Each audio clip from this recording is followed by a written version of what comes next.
जय श्री राम, जय भारत का संविधान, वंदे मातरम, जय भीम। मला आपणास सर्व माध्यमांशी संवाद साधताना अत्यंत महत्त्वपूर्ण विषयावर मी आपणाशी बोलणार आहे आणि हे बोलणं जे आहे मुंबईच्या दळणवळणाशी संबंधित आहे। आजचा जो संवाद आहे तो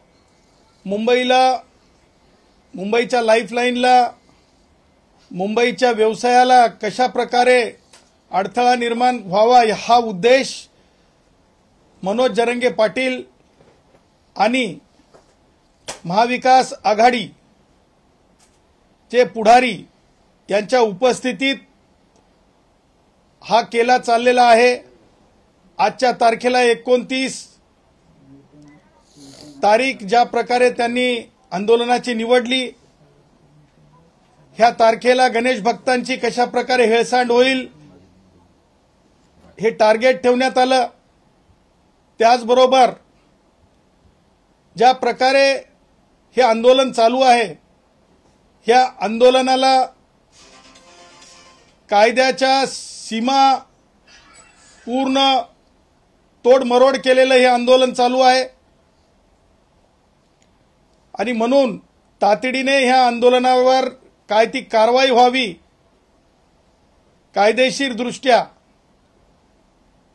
त्याकरिता आम्ही आज police director general of police, माननीय मुंबई पोलीस आयुक्त, माननीय वरिष्ठ पोलीस निरीक्षक आझाद मैदान यांना रितसर तक्रारी दिलेल्या आहेत आज।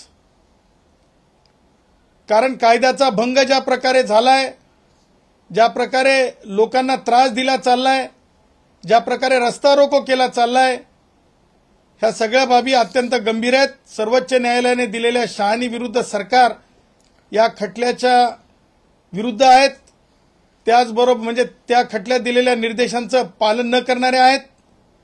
त्याचबरोबर नव्याने जे कायदा अस्तित्वात, रूल्स अस्तित्वात आले की कशा प्रकारचं आंदोलन असावं, किती लोक असावेत, त्यांची संख्या किती असावी, त्या सगळ्या कंडिशन जे मनोज जरंगे यांच्या आंदोलनात देण्यात आल्या होत्या त्यांचा भंग करून हे आंदोलन चालू आहे। मनोज जरंगे कायद्यापेक्षा मोठा नाही। जरंगेच्या गाड्या ज्या प्रकारे जरंगेचे लोक कायद्याची पायमल्ली करून मध्ये येत होते, पोलिसांसोबतच्या हुज्जती आज माध्यमांसमोर आपण पाहिल्या। त्याचबरोबर मुंबई ही आर्थिक राजधानी आहे, या आर्थिक राजधानीचं लक्ष जगामध्ये आहे। जगामध्ये ह्या राजधानीची बदनामी व्हावी, देशाची बदनामी व्हावी, हिंदुस्थानाची बदनामी व्हावी, देशात काहीतरी भयंकर आहे हे दिसावं या उद्देशानं सीएसटी स्टेशनच्या जवळ ज्या प्रकारे रस्ता रोको करण्यात येत होता, हे सगळं काही आंतरराष्ट्रीय राष्ट्रीय स्तरावर एक अनागोदी दिसायला यावी, काहीतरी अघटित घडवण्याचा उद्देश, पोलिसांना त्रास देऊन पोलिसांकडून कारवाई होईल आणि त्यातून विक्टिम कार्ड खेळता येईल, हे सगळं कुभांडित आहे आणि त्यामुळं तातडीनं कारवाई होणं आवश्यक आहे।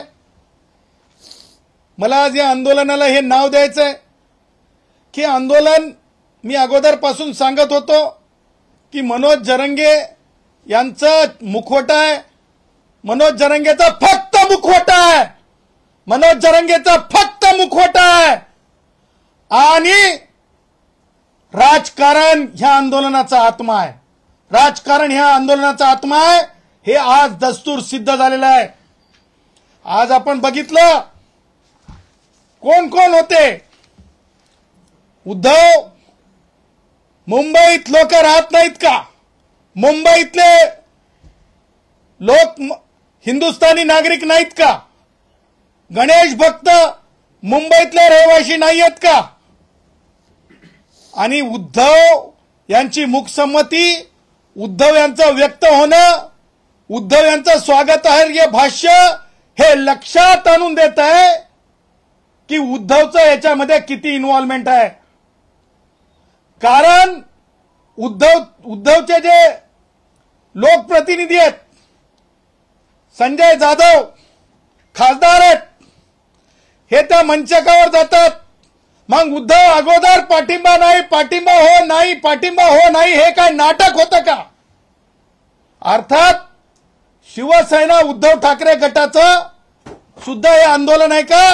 हे उद्धव ठाकरेमध्ये दम असेल तर उद्धव ठाकरेंना आता सत्य बोलावं, उद्धव ठाकरेमध्ये दम असेल तर उद्धव ठाकरेंना सत्य बोलावं। त्या पुढे जाऊन मला म्हणायचंय की ज्या प्रकारे राष्ट्रवादी काँग्रेसचे वयोवृद्ध पुढारी शरद पवार त्यांच्या गटाचे आपण ज्या प्रकारे आमदार तिथे येऊन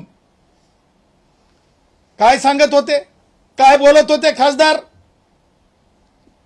कानात बोलतानाचा फोटो जर आपण त्या सन्माननीय खासदार या पदावर बसलेल्या व्यक्तीचा जरंगे कशा प्रकारे ओठापासून तुमच्या माध्यमांच्या माईक कशा दूर राहतील, ऐकायला जाऊ नये, आणि ते सुद्धा कशा प्रकारे मोबाईल आडवा ठेवून बोलण्याचा प्रयत्न करत होते, मग ते खासदार बजरंग बाप्पा सोनवणे असोत, त्याचबरोबर बाप्पा की काय नाव आहे, बजरंग बाप्पा का आप्पा, बजरंग बाप्पा सोनवणे असतील, त्याचबरोबर आमचा तो काय नाव क्षीरसागर, काय नाव ते क्षीरसागरचं, संदीप आमचा क्षीरसागर सन्माननीय आमदार आहेत, त्याचबरोबर सोळंके,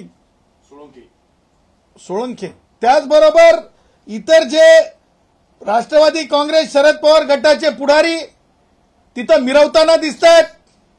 मग मिरवत असताना किती गाड्या कुणी दिल्या, किती मदत केली, लोक कसे जमले, हे देखील सांगण्याचं धाडस राष्ट्रवादी काँग्रेसच्या वयोवृद्ध पुढारी शरद पवार यांच्या या वयातल्या राजकारणामध्ये ताकद है कि नहीं, ये भी हम देखना चाहते हैं भाई। अरे तुम में कितना दम है, क्या तुम सचमुच पब्लिक को सच बोलोगे या पर्दे के पीछे से गेम खेलते रहोगे, हे सुद्धा मला स्पष्टपणे विचारायचंय। परंतु आज महत्वाची गोष्ट आपल्याला सांगू इच्छितो, आम्ही माननीय उच्च न्यायालयात अर्ज केला होता की जरंगेला परवानगी देऊ नका, त्याचबरोबर एक जनहित याचिका सुद्धा दाखल झाली होती। ज्यावेळेस माननीय उच्च न्यायालयाने स्पष्टपणे आपले आदेश दिले, त्या आदेशामध्ये माननीय उच्च न्यायालयाने माननीय सर्वोच्च न्यायालयाच्या शहानी विरुद्ध सरकार ह्या सर्वोच्च न्यायालयाच्या निवाड्याचा उल्लेख केलेला आहे। त्याच्यात स्पष्ट आहे की गाड्यांची रोकथाम होऊ नये, त्याच्यात स्पष्ट आहे रस्ते रोको होऊ नयेत, त्याच्यात स्पष्ट आहे की कोणत्याही प्रकारचं दळणवळणाचं नुकसान होऊ नये, त्याच्यात स्पष्ट आहे की नुकसानाची भरपाई कोणाच्या खिशातून करावी, आणि जे इन्स्टिगेट करतात त्यांना कशा प्रकारे प्रतिबंध करावा, इव्हन अटकेपर्यंतच्या कशा प्रकारे कारवाई व्हावी, हे सुद्धा जे आहे त्या निकालावरून पोलिसांना अधिकार प्राप्त होतो। परंतु एक राजकीय मला सांगायचं की शेतामध्ये ज्या प्रकारे आम्ही गुराखी साहित्यातले अभ्यासक, गुराखी साहित्यातले वाचक, लेखक असल्यानं शेतामध्ये बुजगावणं जसं उभं केलं जात आहे तसं एक बुजगावणं उभं केलंय। ते बुजगावणं शेती कोण पाखरांनी खाऊ नये म्हणून असतंय, परंतु येणाऱ्या गल्लीच्या राजकारणाच्या निवडणुकीसाठी हे जरंगे नावाचा विचार उभा केलाय आणि कुठेतरी अघटित घटना घडवून चुकीचं करण्यासाठीचा हा प्रयत्न आहे। आणि म्हणून न्यायालयाने दिलेले निर्देश, उच्च न्यायालयाने जरंगेच्या बाबतीमध्ये जुन्या केसमध्ये जी सदावर्ते विरुद्ध महाराष्ट्र शासन ही केस आहे त्याच्यामध्ये सुद्धा निर्देश दिलेले आहेत जरंगेच्याच आंदोलनात। आणि हे सगळ्या गोष्टी विधी लिखित असताना नवीन कायद्याप्रमाणे जरंगेला सकाळी 9 वाजल्यापासून 6 वाजेपर्यंतची वेळ आहे, परंतु जरंगे कायदा बाह्य बोलतो, जरंगे परत चॅलेंज देतो. सरकारला चॅलेंज देणे का म्हणजे सरकारला, मुख्यमंत्र्यांना किंवा उपमुख्यमंत्र्यांना चॅलेंज नव्हे, कायद्याच्या विरुद्ध कायद्यालाच चॅलेंज देणे. हे कोण करू शकते? कायद्यालाच चॅलेंज. कायदाच नाही मानणार, कोर्टात कायद्याला चॅलेंज नाही, कायदाच मानणार नाही. हेकेखोरी. मला जरंगे सारख्या खालच्या शब्दात माजलेले शब्द म्हणायचं नाही, परंतु असंस्कृत वर्तन, त्याचबरोबर लोकांना वेठीस धरण्याची कृत्य, हे सगळ्या गोष्टी ज्या आहेत हे डेलिब्रेटली केल्या चाललेल्या आहेत. आणि म्हणून आम्ही म्हणत आहोत, आम्ही तक्रार केलेली आहे की जरंगेवर कशा प्रकारे कारवाई करावी. कारण आज टॅक्सीची मुवमेंट तिथे बंद आहे. बिहार, यूपी, झारखंड, छत्तीसगड सगळीकडला माझा कष्टकरी, त्याचबरोबर स्टेशनरी, आजचा वर्किंग डे, स्टेशनरीची दुकानांवर परिणाम आहे. त्याचबरोबर आमचे छोटे मोठे जे व्यावसायिक असतात, म्हणजे वेंडर्स, जे स्ट्रीट वेंडर्स, त्यांच्या आज पोटा पाण्याचा विषय झालेला आहे. त्याचबरोबर हॉटेल व्यावसायिक असतील, त्याचबरोबर इतर कामगार कष्टकरी असतील, ह्या सगळ्यांचं जे आहे आज त्यांच्या आपापल्या पद्धतीने जीवन जगण्याचा जो मार्ग असतो, जो दोन पैसे कमवण्याचा जो मार्ग असतो, त्याच्यावर एक त्रास झालेला आहे. अनेक फ्लायओव्हर, फ्रीवे बंद आहेत, त्याचबरोबर रस्ते जाम करण्यात आलेत, 5,000ची मर्यादा ओलांडून टाकलेली आहे. आणि म्हणून मंत्रालयाच्या जवळ हुल्लडबाजी चालू आहे. अरे आंदोलन आहे की हुल्लडबाजी आहे? आंदोलन आहे की काहीतरी चुकीचा करून दाखवायचंय. आणि म्हणून मला असं म्हणायचं आहे की ताबडतोब आमच्या तक्रारीत आम्ही सांगितलेल्याप्रमाणे मनोज जरंगे यांच्या विरुद्ध एफआयआर दाखल करावा. बीएनएस कायद्याखाली, मुंबई पोलीस अधिनियम 1951 खाली. त्याचबरोबर ज्या प्रकारे मनोज जरंगे यांनी वारंवार उच्च न्यायालयाचं आणि पोलिसांनी घालून दिलेल्या जे काही कंडिशन्स आहेत त्याचं उल्लंघन केलेलं आहे. आणि कायद्याचं मोठं उल्लंघनच नाही तर कायदा मोडून तोडून काढलेला आहे, त्याच्यासाठी कारवाई व्हावी.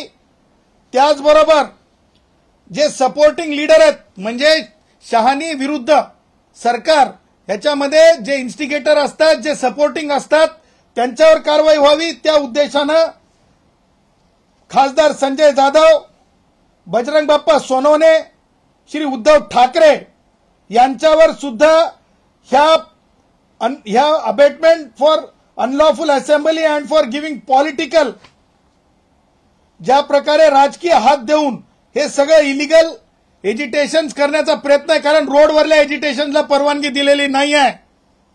पंचम जी पानवटा हे आहे, जिथे आपण लोकांना पाण्याची पिण्याची व्यवस्था केलेली आहे फॅशन स्ट्रीटला, तिथे कोणत्याही प्रकारच्या एजिटेशनची परवानगी नाही आहे. त्याचबरोबर व्हीटी स्टेशनच्या बाहेर परवानगी नाही आहे. ह्या सगळ्या गोष्टींना कारणीभूत हे पुढारी आहेत. यांनी दिलेलं बळ आहे, यांनी दिलेली साधन सामुग्री, याची चौकशी झाली पाहिजे. आणि म्हणून आणि त्याचबरोबर जरंगे यांनी उच्च न्यायालयाच्या आदेशाचा भंग केलेला आहे, अंतरिम आदेशाचा भंग केलेला आहे. आणि त्याचबरोबर बीएनएसएस अंतर्गत आणि आयपीसी अंतर्गत, जुन्या कायद्याअंतर्गत देखील लालबागच्या राजाकडे जे लोक दर्शनाला जातात त्यांना त्रास व्हावा या उद्देशाने काही कुभांड केलेलं आहे. तेव्हा अशा लोकांना तातडीने कारवाई व्हावी, त्यांना थांबवावं. जे लोक त्रास देतात गणेश भक्तांना, आणि तातडीने यांना अटक करावं, यांना उठवावं. 6 वाजल्याच्या नंतर यांना एकही मिनिट तिथं बसू देऊ नये. म्हणून आम्ही तक्रारी दाखल केल्यात. आझाद मैदानच्या वरिष्ठ पोलीस निरीक्षकांना मी स्वतः फोन केला पोलीस स्टेशनला. मला सांगण्यात आलं सन्माननीय हवालदारांनी की साहेब, फॅशन स्ट्रीटला पंचम पानवटा आहे, जिथं पाणी पिण्याचं ठिकाण आहे, तिथं लोक हुल्लडबाजी किंवा रस्ता रोको करतात, त्यांना तिथून बाजूला हटवायला गेलेले आहेत. अर्थात पोलीस मशिनरीवर जाणून बुजून एक ताण निर्माण करण्यात आलेला आहे. हे कारवाया व्हाव्यात. त्या पुढे जाऊन अत्यंत गंभीरपणे मला नमूद करायचं आहे जरंगेचं आंदोलन असंविधानिक म्हणताना मला तुम्हाला सांगायचे काही महत्त्वाच्या गोष्टी. अशा प्रकारचे अनिष्ट आंदोलन आणि अशा प्रकारचे चुकीच्या असंविधानिक मागण्यांच्या आंदोलनाचा सगळ्यांनी सर्व स्तरात निषेध केला पाहिजे. त्याचं कारण तुम्ही लक्षात घ्या की ह्यापूर्वी देखील संविधानावर घाला आणण्याचा जरंगे सारख्या लोकांनी प्रयत्न केला होता. अॅट्रॉसिटीचा कायदा रद्द करा म्हणून मोर्चे निघालेले होते, आपण सगळ्यांनी बघितले. अॅट्रॉसिटीचा कायदा रद्द करा म्हणून मोर्चे निघाले होते, आपण हे सगळ्यांनी बघितलेत. अॅट्रॉसिटीचा कायदा सुद्धा भारतीय संविधानातून निर्माण झालेला आहे आणि आरक्षणाचा कायदा सुद्धा भारतीय संविधानातून निर्माण झालेला आहे. आणि म्हणून मागासलेपणामध्ये माझे मराठा भाऊ ओबीसी म्हणून येऊ शकत नाहीत, हे सर्वोच्च न्यायालयाने जयश्री पाटील विरुद्ध मुख्यमंत्री महाराष्ट्र शासन ह्या केसमध्ये सांगितलेलं आहे. म्हणून हे संविधानालाच तोडमोड करण्यासाठीचं आंदोलन आहे. संविधानालाच म्हणजे एका प्रकारे कुठे ना कुठे डॅमेज करणारे आंदोलन आहे. हे आंदोलनात जे कोणी सहभागी होत आहेत ते संविधान विरोधी आहेत. संविधानाच्या विरोधात जे कोणी सामील होत असेल आणि अशा प्रकारे हिंसक जुनाच जरंगेचा इतिहास आहे, त्याच इतिहासाची पुनरावृत्ती आहे की लोकांना थांबवणे, वेटीस धरणे, लोकांच्या रोजीरोटीपासून थांबवणे हे सुद्धा हिंसक आणि क्रूर कृत्यामध्येच मोडत आहे. तेव्हा ह्या अशा संविधानाला तोडमोड करणाऱ्या संविधानाच्या विरोधातल्या ह्या आंदोलनाला आपण असंविधानिक कृत्य करणारं आंदोलन, संविधान विरोधी आंदोलन, देशहिताविरोधी आंदोलन, देशाच्या राष्ट्रीय एकात्मतेच्या विरोधातलं आंदोलन आणि म्हणून यांना तातडीने अटक करणं हे अत्यंत आवश्यक आहे अशी मागणी देखील मी करतो. आणि मी हे बोलत असताना मी कायदेशीर आणि पुराव्यानिशी बोलत आहे हे मी तुम्हाला डंके की चोट पे आपल्या माध्यमातून पोलीस अधिकाऱ्यांना सांगत आहे.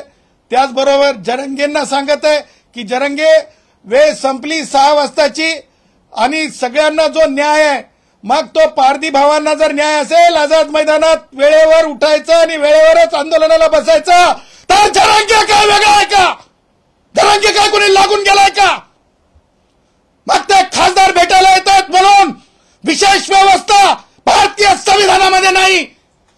एसटीतल्या कष्टकऱ्यांना जर तिथं बसू दिलं नव्हतं, 124 प्रेत झाल्याच्या नंतर उद्धव मुख्यमंत्री होते, उद्धव तो दिवस आठवायचा कशा प्रकारे एसटीतले कष्टकरी जेलमध्ये डांबले होते बसता येत नाही म्हणून.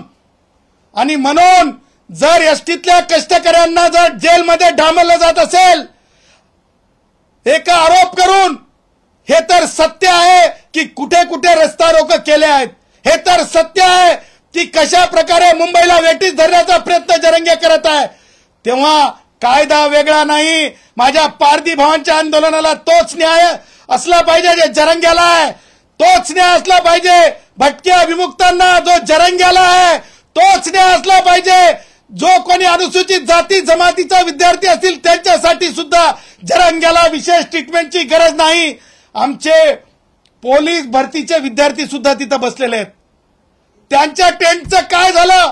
मला काल त्या विद्यार्थ्यांनी फोन केला, सर आम्हाला न्याय मिळत नाही, जरंगे म्हणतो न्याय घेतल्याशिवाय जात नाही, आम्ही इथे उपाशी बसलोत. मला आझाद मैदानच्या पोलिसांना विनंती करायची आहे की आमचे पोलीस भरतीचे विद्यार्थी तिथे आहेत खरात आणि इतर, त्यांना कोणत्याच प्रकारची दुखापत होता कामा नये. ते टेंट 1-1 रुपया जमा करून टेंट लावत असतात, तिथं बसत असतात. कुणीतरी मुजोरी करेल, कुणीतरी माजोरीपणा करेल आणि आमच्या कष्टकरी मुलांना तिथून उठवण्याचं धाडस कुणी करू नये असं देखील मी पोलिसांना आवाहन करतो. आज सकाळी जेव्हा जरंगे पाटलांचं भाषण झालं तर त्यांच्या टार्गेटवरती मुख्यमंत्री फडणवीस दिसले. त्यांचं म्हणणं असं होतं की शेवटची संधी आहे मुख्यमंत्र्यांना मराठ्यांची हिरो व्हायची किंवा त्यांचं मन जिंकण्याचं. एक लक्षात ठेवा, मुख्यमंत्री एका जातीचा नसतो. मुख्यमंत्री हे सर्वंकष सगळ्या जनतेचे असतात. आणि जरंग्या म्हणजे कायदा नाही, जरंग्या म्हणजे भारताचं संविधान नाही. भारताच्या संविधानाच्या चौकटीच्या बाहेर जाऊन जरंगेला कुणबी मराठा मराठा कुणबी करता येणार नाही. कुणबी मराठा मराठा कुणबी एक आहे करता येणार नाही. कुणबी मराठा एक आहे करता येणार नाही. कारण भारतीय संविधानाच्या आर्टिकल 144 खाली माननीय सर्वोच्च न्यायालयाने जयश्री पाटील विरुद्ध महाराष्ट्र शासन हा निर्णय दिलेला आहे. त्याच्यामुळे तशा प्रकारचा GR भारतातल्या कोणत्याच राजकीय पक्षाचा कोणत्याच राज्यामध्ये अशा प्रकारचा निर्णय होऊ शकत नाही. हे डंके की चोट पे सांगतो. काढलं तर त्या GR ची लिगल सँटिटी काहीच असू शकत नाही. तो काही मिनिट सुद्धा कायद्यासमोर उभा राहू शकत नाही. त्याचबरोबर जरंग्याची जी दुसरी मागणी आहे की सगळे सोयरे ते सुद्धा मान्यच होऊ शकत नाही. तसा GRच निघू शकत नाही. तसा GRच निघू शकत नाही. कारण माधुरी पाटील विरुद्ध कास्ट स्क्रुटिनी कमिटी ठाणे या जजमेंटमध्ये सर्वोच्च न्यायालयाने अफिनिटी टेस्ट, सर्वोच्च न्यायालयाने विजिलन्स टेस्ट, सर्वोच्च न्यायालयाने सूक्ष्म कागदपत्रांचे जे आहे निरीक्षण, ह्या सगळ्या गोष्टी सांगितलेल्या आहेत. त्याही पुढे जाऊन जरंगेला आणि जरंगेचे जे लोक आहेत त्यांना मला असं वाटतंय की माहिती आहे की अशा प्रकारची अधिसूचना निघू शकत नाही. कुणबी मराठा मराठा कुणबी एक होऊ शकत नाही. आणि त्याही पुढे जाऊन आपल्याच माध्यमामध्ये एका दैनिकामध्ये काल जे वृत्त आलं संदीप शिंदे साहेबांशी संबंधित त्यांच्या भाष्याच्या आधारे की जे गॅझेटरच्या आधारे आरक्षण देता येत नाही. कारण जरंगे ज्या प्रकारे खोटी खोटी खोटी खोटी ओरड करत होता ते सुद्धा कालच स्पष्ट झालेलं आहे. ही हाऊस मौज आहे. हे आंदोलन म्हणजे स्पॉन्सर्ड आहे. हे आंदोलन म्हणजे तुम्हाला सांगतो हे एका प्रकारे मालाफाईड इंटेन्शननी लोकांना एकत्रित म्हणजे कॉर्पोरेट पद्धतीने म्हणजेच जेवढे कोणी राष्ट्रवादी काँग्रेसचे वयोवृद्ध पुढारी शरद पवार असतील, त्यांचे आमदार खासदार असतील, त्यांच्याकडल्या बँका असतील, कारखाने असतील, त्यांच्याकडल्या सहकारी संस्था असतील, त्या सगळ्यांची बेरीज करून गाड्या मोजा. त्या सगळ्यांची बेरीज करून खर्च मोजावा. कारण लक्षात ठेवा आंदोलनाला पैसे कुठून येतात हे जर इतर संघटनांच्या बाबतीत तपासण्याची वेळ असेल तर ह्या जरंग्याच्या आंदोलनात हे लोक कसे आले, हे लोक कोणत्या वाहनांनी आणले, त्या वाहनाचा पैसा कुठून आला याची सुद्धा चौकशी झाली पाहिजे अशी देखील आम्ही मागणी करतो. मराठे एकंदरीत जरांगे समर्थक आंदोलक मुंबईमध्ये शांततेत आले, मात्र एकंदरीत नंतर ते आक्रमक झालेले पाहायला मिळाले. पूर्ण CST परिसर जाम केलेला पाहायला मिळाला. मंत्रालय चौकामध्ये घोषणाबाजी करताना पाहायला मिळाले. मी काय सांगितलं की दाखवायचे दात आणि खायचे दात ह्या जरंग्याच्या आंदोलनाचे वेगळे आहेत. दाखवायचे दात आणि खायचे दात या जरंग्याच्या आंदोलनाचे वेगळे आहेत. जरंग्यामध्ये येईपर्यंत त्याच्या स्टेजवर त्यांनी राजकीय माणसं दिसू दिली नव्हती. मग कशी बुळू बुळू बुळू बुळू बुळू बुळू बुळू बुळू बुळू बुळू बुळू बुळू बुळू पुढारी स्टेजवर आले. मग कसं काय माईक बाजूला करून वार्तालाप करायचा प्रयत्न होऊ लागला? का मोबाईल असा आडवा लावा लागू लागला? का लोक पत्रकारांना सांगण्यात येत होतं हे पुढारी जेव्हा स्टेजवर होते थोडं दूर जा थोडं दूर जा. ह्या सगळ्या मागचं होतं काय? त्यात ह्या सगळ्या बाबींची कारण मीमांसा म्हणजे हे आंदोलनातली कोणतीच मागणी मान्य होऊ शकत नाही. मी डंके की चोट पे सांगतो. मागणी करणं एक भाग आहे, परंतु मागणी ही मान्य होऊ शकत नाही. या अगोदर सुद्धा अॅट्रॉसिटीचा कायदा रद्द करा म्हणले होते. मागणी मान्य होऊ शकली का? नाही होऊ शकली. तसंच ह्या सुद्धा संविधानातल्याच बाबी आहेत. संविधानातूनच आरक्षणाचा कायदा निर्माण होतो. जसं अॅट्रॉसिटीचा कायदा जे ह्याच्यातून निर्माण झाला संविधानातून, तसंच आरक्षणाचा कायदा सुद्धा संविधानातूनच निर्माण होतो. संविधानाला फोडण्याची, संविधानाला बर्बाद करण्याची, संविधानाला तोडण्याची ही जरंग्याची कोशिश आहे. मी महाराष्ट्रातल्या तमाम माझ्या मराठा भावांना, महाराष्ट्रातल्या तमाम वंजारी भाऊ असतील, धनगर भाऊ असतील, बौद्ध भाऊ असतील, मातंग भाऊ असतील, त्याचबरोबर ओबीसीतले सगळे मायक्रो ओबीसी असतील, कुडमुड्या जोशी असतील, ब्राह्मण भाऊ असतील, सगळ्यांना मी हात जोडून विनंती करतो, ही वेळ आहे आपण उभं राहण्याची. ही वेळ आहे आपण सरकारला सांगण्याची की अशा प्रकारे आरक्षण देता येत नाही. भारतरत्न डॉक्टर बाबासाहेब आंबेडकरांनी जरंगे सारख्या मागण्यांवर आरक्षण देण्याचा कायदा केलेला नाही. त्यामुळं सगळ्यांनी आवाज दिला पाहिजे, आपापल्या माध्यमातून सांगितलं पाहिजे सरकारला विविध मार्गानं. बौद्ध भावांना मला सांगायचंय, हीच ती शक्ती होती अॅट्रॉसिटीचा कायदा रद्द करा म्हणणारी. डोळे उघडा, कानांनी ऐका, वर्तन बघा आणि कायदेशीर आपण उत्तरं द्या. सरकारला पत्र लिहा, सरकारला सांगा की ह्या जरंगेचं ऐकू नका आणि सरकारने सुद्धा हे जरंगेचं कोणतंच ऐकावं अशा मागणीतलं नाहीये. कारण जरंगेची आणखीन एक मागणी आहे. जरंगे एक मागणी मान्य करून उठून जाईल. कारण जे लोकांवर गुन्हे दाखल झाले होते अंतरवाली सराटीमध्ये, ते कोण व्यावसायिक होते, कशाचे व्यावसायिक होते हे फार महत्वाचं आहे. रेती किती, ब्रास टिप्पर किती आणि त्यातले लोक किती, गुन्हे किती आणि तेवढं तरी सोबत घेऊन जाण्याचं धारिष्ट जरंगे दाखवू शकतंय. तेव्हा ते गुन्हे सगळे पोलिसांवर हल्ला केलेले आहेत. ते गुन्हे जरंगेच्या अंतरवली सराटीतील पोलिसांवर केलेले हल्ले आणि झाकीर नाईक आतंकवादी हरामखोर ज्या आझाद मैदानामध्ये त्यांनी ज्या प्रकारे पोलिसांना धारातीर्थ केलं, दोन्ही गुन्हे सारख्याच स्वरूपाचे आहेत. तेव्हा कोणताही गुन्हा वापस होता कामा नये, कोणत्याही प्रकारचे गुन्हे वापस घेता कामा नये असं देखील विनंती आम्ही पोलीस आयुक्त, पोलीस महासंचालक, ऍडिशनल चीफ सेक्रेटरी, गृह विभाग यांना सुद्धा करत आहोत. परवानगीनुसार आज 6 वाजतापर्यंतची वेळ आहे. मात्र जरांगे म्हणतायत की आरक्षण भेटेपर्यंत मी मुंबई सोडणार नाही. जरंग्या कायद्यापेक्षा मोठा नाही. मुंबईची लाईफलाईन जर थांबवली जात असेल तर आता आम्ही तक्रार दिलेली आहे. वेळेची वाट पाहिली जाणार नाही. कारण बॉम्बे हॉस्पिटल त्याच भागामध्ये आहे, कारण जे हॉस्पिटल त्याच भागामध्ये आहे, कारण जीटी हॉस्पिटल त्याच भागामध्ये आहे, कारण सेंट जॉर्ज हॉस्पिटल त्याच भागामध्ये आहे. अँब्युलन्सची जी हे असते हे जा, त्याचबरोबर अति महत्वाचे व्यक्ती एम्बॅसीज आहेत, जॅपनीज एम्बॅसी आहे त्याच भागामध्ये इतर देशाच्या एम्बॅसीज आहेत.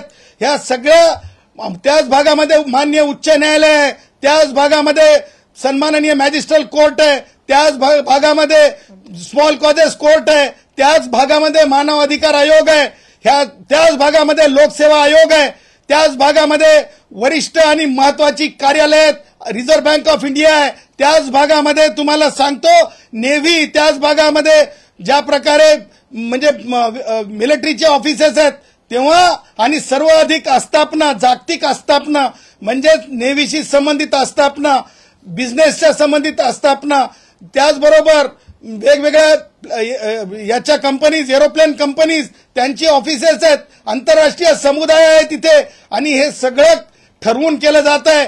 तेव्हा हे तातडीनं हे सगळं जो काही चालवलेला म्हणजे बालिशपणा नाही आहे, हे ठरवून जे लोकांना वेटीस धरण्याचा कार्यक्रम आहे हे तातडीनं थांबला पाहिजे. राजकारण, समाजकारण, शेती उद्योग, गुन्हेगारी यातील नवनवीन घडामोडींसाठी आजच हिंदवी न्यूजला सबस्क्राईब करा आणि बेल आयकॉनवर क्लिक करायला विसरू नका. महाराष्ट्रातील एकमेव निपक्षपाती चॅनल म्हणजे हिंदवी न्यूज, सर्वसामान्यांच्या न्याय हक्कासाठी.